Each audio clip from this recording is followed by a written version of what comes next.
How to get add friend QR code in Supercell ID. If you're trying to get your QR code to add friends on Supercell, this is how you do it. First thing you have to do is open any Supercell game, and you just have to make sure that your Supercell account is connected to the game.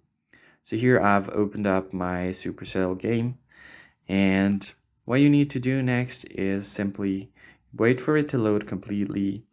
And on the top right, you'll be able to see the add friends button. So tap on it and you'll be able to see all of the friends here. So what you want to do next is tap on the three lines at the top right. And then from here, you'll be able to see your Supercell ID. Tap on it.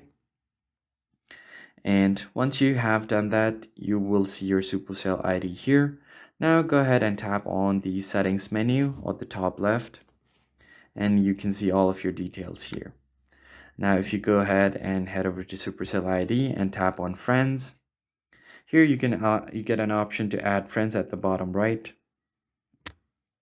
Now here you will see the QR code. So if someone scans this QR code, they'll be able to add you as your friend on Supercell.